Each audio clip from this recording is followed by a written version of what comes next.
India TV, आपकी आवाज। अनंतनाग के कोकरानाग में सेना और पुलिस का सर्च ऑपरेशन चौथे दिन भी जारी। 3 अफसरों की शहादत के बाद एक्शन में सुरक्षा बल।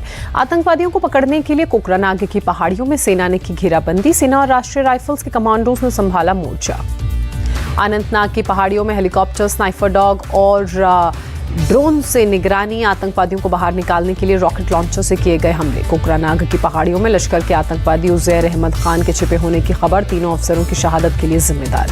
कोकरानाग में गंडोले जंगलों में छिपे थे आतंकी। झोपड़ी से एक AK-47, गोला बारूद और बर्तन कपड़े बरामद। जम्मू कश्मीर के उपराज्यपाल मनोज सिन्हा शहीद कर्नल मनप्रीत सिंह और मेजर आशीष को दी श्रद्धांजलि। अनंतनाग में आतंकवादियों के साथ मुठभेड़ में हुए शहीद। राजौरी आतंकी हमले में शहीद हुए राइफलमैन रवि को दी गई अंतिम श्रद्धांजलि। लोगों ने नम आंखों से किया विदा। श्रीनगर में स्थानीय लोगों ने निकाला कैंडल मार्च। आतंकवादियों से मुठभेड़ में शहीद जांबाजों को दी श्रद्धांजलि। फारूक अब्दुल्ला ने पाकिस्तान से बातचीत पर दिया जोर। कहा, लड़ाई से नहीं आता अमन, जनता भुगत रही खामियाजा। फारूक अब्दुल्ला के बयान पर बोले केंद्रीय मंत्री राजीव चंद्रशेखर, जम्मू कश्मीर के हालात के लिए उनकी राजनीति मुख्य रूप से जिम्मेदार। बीजेपी के जश्न का कांग्रेस ने इसे बताया शर्मनाक। पीएम से पूछा, शहादत की खबर के बाद आपने जश्न को रोका क्यों नहीं? कांग्रेस ने कहा, सेना को सतर्क रहने की जरूरत। इलेक्शन के समय ही हुआ था पुलवामा अटैक, ऐसी घटनाएं और भी हो सकती हैं। आरजेडी नेता शिवानंद तिवारी ने कहा, सेना के अधिकारी शहीद और बीजेपी कार्यालय में जश्न मना, क्या मुखिया की कोई जिम्मेदारी नहीं? पूरा देश शहीदों के परिवार वालों के साथ शहादत का बदला जरूर लिया जाएगा। बीजेपी नेता शहनवाज हुसैन का बयान। नूह हिंसा मामले में कांग्रेस एमएलए मामन खां की आज कोर्ट में पेशी। हरियाणा पुलिस की SIT ने कल किया था गिरफ्तार। मामन खां की गिरफ्तारी के बाद भादस और फिरोजपुर झिरका में सुरक्षा कड़ी की गई। फिरोजपुर झिरका से विधायक है मामन खान। मामन खान पर सोशल मीडिया पर भड़काऊ पोस्ट डालने का आरोप। विधानसभा में भी दिया भड़काऊ बयान। मामन खान ने गिरफ्तारी से बचने के लिए हाईकोर्ट में दी थी याचिका। राज्य सरकार को हाई लेवल SIT गठित करने के निर्देश देने की मांग की गई थी। पंजाब और हरियाणा हाईकोर्ट ने मामन खान को नहीं दी गिरफ्तारी से राहत। लोअर कोर्ट में जमानत याचिका दाखिल करने पर का निर्देश। तमिलनाडु के मंत्री उदयनिधि स्टालिन का सनातन के बाद अब हिंदी पर अटैक। देश के महज 4-5 राज्यों में बोला जाने वाली भाषा बताया। उदयनिधि ने गृह मंत्री अमित शाह के हिंदी दिवस पर दिए संदेश पर पलटवार किया। लिखा, अमित शाह को गैर हिंदी भाषाओं को प्रांतीय भाषा कहकर उनका अपमान करना नहीं चाहिए, ऐसा करना बंद करें। DMK नेता TKS एलंगोवन ने हिंदी को देश को जोड़ने वाली भाषा मानने से इनकार किया। कहा, केवल 7 राज्यों में हिंदी बोली जाती है, 22 राज्यों में हिंदी की कोई भूमिका नहीं है। TKS एलंगोवन ने गृहमंत्री अमित शाह पर गैर हिंदी भाषा बोलने वालों के अपमान का आरोप लगाया। कहा, हमारी अपनी भाषा है, हम पर हिंदी थोपने की क्या वजह है? एक्टर प्रकाश राज ने भी अमित शाह पर अटैक किया। लिखा, आप हमसे हिंदी बोलने के लिए कह रहे हैं क्योंकि आप सिर्फ हिंदी बोलते हैं। केंद्रीय गृहमंत्री अमित शाह ने हिंदी दिवस के मौके पर लिखा, देश की भाषाओं की विविधता को एकता के सूत्र में पिरोने का नाम हिंदी है। देश को एक सूत्र में बांधने का नाम हिंदी है। अमित शाह ने लोगों से की अपील, हिंदी दिवस के अवसर पर राजभाषा हिंदी सहित सभी भारतीय भाषाओं को सशक्त करने का लें संकल्प। मध्य प्रदेश और छत्तीसगढ़ से पीएम मोदी का इंडिया गठबंधन पर वार। कहा, सनातन परंपरा को मिटाना, खत्म करना इनका लक्ष्य। पीएम मोदी ने कहा, हर सनातनी को विपक्ष से रहना होगा सतर्क, इनके मंसूबों को मिलकर करना होगा खत्म। पीएम मोदी ने फिर इंडिया अलायंस को बताया घमंडिया। कहा, इनके पास नेतृत्व करने वाला कोई नेता नहीं। इंडिया अलायंस का काम सनातन को कोसना। बीजेपी के राष्ट्रीय अध्यक्ष JP नड्डा का निशाना। पीएम मोदी के बयान पर कांग्रेस का पलटवार। जयराम रमेश ने कहा, प्रधानमंत्री गलती से भी सच नहीं बोल सकते। नरेंद्र सिंह ने राहुल गांधी पर साधा निशाना। कहा, राहुल गांधी सीजनल हिंदू हैं, जब चुनाव आता है तो जनेऊ पहन लेते हैं, गोत्र याद आ जाता है। मध्य प्रदेश में विधानसभा चुनाव पर बोले केंद्रीय मंत्री नरेंद्र सिंह तोमर। कहा, हम 39 सीटों पर उम्मीदवार घोषित कर चुके हैं, बाकी भी जल्द घोषित करेंगे।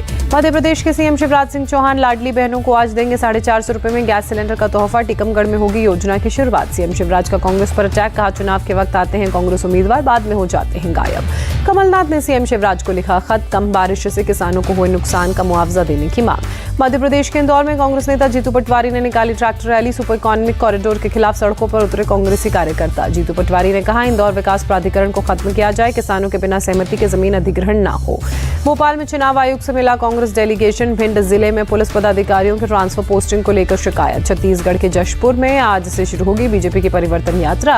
पार्टी अध्यक्ष जेपी नड्डा दिखाएंगे यात्रा को हरी झंडी। जेपी नड्डा दोपहर करीब 12:30 बजे श्री बालाजी मंदिर में करेंगे दर्शन पूजन। दोपहर 1:10 पर जनसभा में करेंगे परिवर्तन यात्रा की शुरुआत। राजस्थान के भीलवाड़ा पहुंचे केंद्रीय मंत्री अनुराग ठाकुर। परिवर्तन संकल्प रैली में लोगों को किया संबोधित। केंद्रीय मंत्री ने अपने सरकार के कामों को जनता के सामने गिनाया। सनातन को लेकर विरोधियों पर जमकर बोला हमला। सुप्रीम कोर्ट का डेटा अब नेशनल जुडिशियल डेटा ग्रिड पर मुहैया होगा। सुप्रीम कोर्ट के चीफ जस्टिस डीवाई चंद्रचूड़ का ऐलान। चीफ जस्टिस डीवाई चंद्रचूड़ ने बताया, पारदर्शिता और जवाबदेही का नया दौर। अब कोई भी सुप्रीम कोर्ट में पेंडिंग मामलों की रियल टाइम जानकारी हासिल कर पाएगा।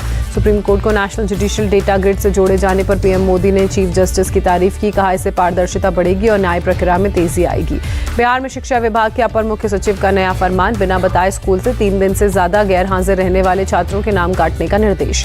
शिक्षा विभाग के अपर मुख्य सचिव ने पूर्णिया में कई सरकारी विद्यालयों का औचक निरीक्षण किया। छात्रों की उपस्थिति, लैब, क्लासरूम समेत कई जानकारियां मांगी। अररिया पहुंचे शिक्षा विभाग के अपर मुख्य सचिव के पाठक। अलग अलग विद्यालयों का दौरा किया। शिक्षा व्यवस्था में सुधार को लेकर दिए गए कई निर्देश। स्मार्ट क्लास का भी लिया जायजा। चित्तौड़गढ़ में विद्यालय में प्रार्थना सभा के बाद छात्रों के भारत माता की जय नारे लगाने पर विवाद। कार्यवाहक प्रधानाचार्य इब्राहिम कुरैशी ने छात्रों के साथ मारपीट की, ऐसा आरोप उन पर लगा। ग्रामीणों ने कार्यवाहक प्रधानाचार्य के खिलाफ धार्मिक भावनाएं आहत करने का आरोप लगाया। उपखंड अधिकारी के कार्यवाहक प्रधानाचार्य को किया निष्कासित। हापुड़ में एक स्कूल में हिंदू छात्रों की राखी उतरवाने और देवी देवताओं पर अपमानजनक टिप्पणी का मामला। स्कूल के कुछ टीचर्स पर लगा आरोप। पीड़ित बच्चों के परिजनों ने जताया विरोध। जांच में जुटा पुलिस प्रशासन। आरोपी अध्यापकों को नोटिस जारी कर जवाब मांगा गया। उत्तराखंड के खटीमा में आवासीय स्कूल में दर्जियों पर नाप लेने के दौरान छात्राओं से छेड़छाड़ करने का आरोप। पुलिस हिरासत में ले जाते समय दर्जियों की चप्पल से पिटाई की गई। मौके पर छात्राओं और अभिभावकों ने जमकर हंगामा किया। स्कूल पर 1 हफ्ते तक मामले को दबाए रखने का आरोप लगाया। विद्यालय के 3 सदस्यों को काम में लापरवाही बरतने के आरोप में किया गया सस्पेंड। पूरे मामले की जांच जारी। डूंगरपुर में युवती से समुदाय विशेष के युवक द्वारा छेड़छाड़ के बाद बड़े तनाव के मामले में हालात काबू में। आसपुर और बनकोड़ा में धारा 144 लागू। पुलिस का फ्लैग मार्च। छेड़छाड़ करने वाले 2 युवकों को पुलिस ने गिरफ्तार किया। धार्मिक स्थल पर आगजनी की घटना को बताया अफवाह। वाहनों में तोड़फोड़ और 3 बाइक जलाने के लिए कोई भी सबूत नहीं मिले। सोशल मीडिया पर अफवाह फैलाने वाले कई लोगों के खिलाफ कड़ी कार्रवाई की चेतावनी। मध्य प्रदेश के दाहोद में पानी की टंकी का स्लैब ढहने से बड़ा हादसा। नीचे दबने से 2 मजदूरों की मौत। अचानक टैंक का स्लैब ढहने से 5 मजदूर फंसे। कड़ी मशक्कत के बाद बाहर निकाला गया। 15 मजदूरों की टीम पानी पर टंकी को कर रही थी ठीक करने का काम। मुंबई एयरपोर्ट पर बड़ा हादसा। रनवे 27 पर फिसला चार्टर्ड प्लेन। हादसे के वक्त विमान में सवार थे 6 यात्री और 2 क्रू मेंबर्स। क्रैश हुए प्लेन के कैप्टन सुनील भट्ट और कैप्टन नील धवन को प्लेन से निकाला गया। बुरी तरह से कॉकपिट में फंस गए थे दोनों। आधे घंटे की मशक्कत के बाद दोनों को प्लेन से बाहर निकाला गया। फायर ब्रिगेड की टीम ने कैप्टन्स को निकाला। कटर से एक हिस्से को काटने के बाद इन दोनों कैप्टन्स का रेस्क्यू हुआ। महाराष्ट्र के ठाणे में स्लम में रहने वाले लोगों ने किया जल सत्याग्रह। घर तोड़े जाने के खिलाफ कर रहे हैं प्रदर्शन। स्थानीय लोगों ने की सरकार से घर देने की मांग। पीड़ित लोगों ने प्रशासन पर बिना नोटिस दिए कर कहाली कराने का आरोप लगाया।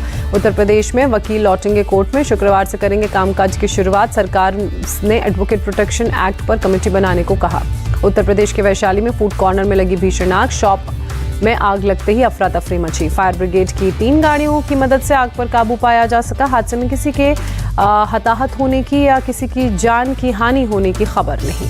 उत्तर प्रदेश के मैनपुरी में पुलिस को मिली बड़ी सफलता। चोरी के 47 मोबाइल बरामद किए। पुलिस की सर्विलांस टीम ने ट्रैक कर की कार्रवाई। थाने में मोबाइल के मालिकों को बुलाकर पुलिस ने उन्हें मोबाइल सौंपे। उत्तर प्रदेश के रामपुर में भारी बारिश के बाद जल जमाव। सड़कों पर भरा पानी। लोगों को हो रही परेशानी। प्रभावित इलाकों से पानी निकालने का काम भी जारी। पंपिंग सेट की मदद से निकाला जा रहा पानी। उत्तर प्रदेश के गोरखपुर में वायरल बुखार का प्रकोप। भारी संख्या में अस्पतालों में भर्ती हो रहे मरीज। अयोध्या में राम जन्मभूमि स्थायी समिति की हुई बैठक। मीटिंग के दौरान अभेद्य सुरक्षा बनाने के लिए चर्चा की गई। उत्तर प्रदेश के अपर पुलिस महानिदेशक भी इसमें शामिल हुए। अयोध्या में राम जन्मभूमि की सुरक्षा की कमान संभालेंगे एसएसएफ के जवान। 290 जवान 280 जवानों की 3 कंपनियां पहुंची मंदिर परिसर। राम मंदिर निर्माण का कार्य तेजी से किया जा रहा है। श्री राम जन्मभूमि तीर्थ क्षेत्र ट्रस्ट ने जारी किया निर्माण कार्य का वीडियो। नागपुर में 3000 नारियल से बनाई गई गणेश प्रतिमा। गणपति उत्सव के लिए 12 फीट लंबी 10 फीट चौड़ी मूर्ति बनाई गई। अमेरिका के राष्ट्रपति जो बाइडेन की मुश्किलें बढ़ी। बेटा हंटर बाइडेन टैक्स चोरी और हथियार की खरीद के मामले में दोषी करार दिया गया। हंटर बाइडेन को टैक्स में छूट पाने और हथियार खरीदते समय झूठ बोलने के 3 मामलों में दोषी पाया गया। पहली बार किसी मौजूदा राष्ट्रपति के बच्चे पर आपराधिक मुकदमा चला। हंटर बाइडेन पर आरोप 2017 और 2018 में $15 लाख से ज्यादा की आय पर नहीं भरा रिटर्न, 2 साल में $1 लाख से अधिक टैक्स बकाया। राष्ट्रपति जो बाइडेन के खिलाफ महाभियोग की जांच शुरू। राष्ट्रपति रहते हुए बेटे हंटर बाइडेन को बिजनेस में फायदा पहुंचाने का आरोप। बाइडेन परिवार के खिलाफ रिपब्लिकन पार्टी के कई फोन कॉल्स, मनी ट्रांसफर से जुड़े सबूत दिए गए। हाउस ऑफ रिप्रेजेंटेटिव्स में महाभियोग का औपचारिक प्रस्ताव लाया गया। लीबिया में डैनियल तूफान से डरना शहर पूरी तरह से तबाह हुआ। ड्रोन से ली गई तस्वीरों में तबाही का मंजर दिखा। डरना शहर के मेयर ने जताई 20,000 से ज्यादा लोगों की मौत की आशंका। अभी तक करीब 5,500 लोगों की मौत की पुष्टि हुई। उत्तराखंड ग्लोबल इन्वेस्टर समिट में 2.5 लाख करोड़ के निवेश की आशंका और इसी पर नजर। मुख्यमंत्री पुष्कर सिंह धामी का दावा। भारत से 20,000 मीट्रिक टन चीनी खरीदेगा नेपाल। त्योहार की वजह से फैसला। एशिया कप में सुपर 4 मुकाबले में आज भारत बांग्लादेश के बीच होगी टक्कर। कोलंबो में आमने सामने होंगी दोनों टीमें। 3 बजे शुरू होगा मैच। श्रीलंका में बांग्लादेश के खिलाफ 13 साल बाद वनडे खेलेगा भारत। बांग्लादेश की टीम टूर्नामेंट से हो चुकी है बाहर। भारत की फाइनल में हो चुकी है एंट्री। एशिया कप की फाइनल में अब भारत का मुकाबला श्रीलंका से होगा। सुपर 4 में श्रीलंका ने पाकिस्तान को 2 विकेट से हराकर फाइनल में जगह पक्की की। पाकिस्तान ने श्रीलंका को 253 रनों का लक्ष्य दिया था। आखिरी बॉल में श्रीलंका की टीम ने जीत दर्ज की। पाकिस्तान श्रीलंका मैच में बारिश ने खलल डाला। डकवर्थ लुइस नियम के कारण टारगेट कम किया गया। मोहम्मद रिजवान और इफ्तिखार अहमद ने अंतिम ओवर्स में तेज तर्रार बल्लेबाजी की। रिजवान ने 86 और अब्दुल्ला शफीक ने 52 रन बनाए। श्रीलंका के लिए मथिश पथिराना ने 3 विकेट चटके। प्रमोद मधुशन ने 2, महीश तीक्ष्णा और दुनित वेल्लालागे को 1-1 विकेट मिला। श्रीलंका के लिए कुशल मेंडिस ने सबसे ज्यादा रन बनाए। खेली 91 रनों की शानदार पारी। सदीरा समरा विक्रमा ने 48 रन बनाए। पथुम निसंका ने खेली 29 रनों की पारी। चरित असलंका ने नाबाद 49 रनों की पारी खेली। पारी के अंतिम गेंद पर जीत दिलाकर वापस लौटे। बिग बॉस OTT 2 विजेता एल्विश यादव ने दुबई में खरीदा लग्जरी होम। 8 करोड़ रुपए बताई जा रही है घर की कीमत। यश राज बैनर की फिल्म से डेब्यू करेंगे आमिर खान के बेटे जुनैद। साथ नजर आएंगी साउथ की एक्ट्रेस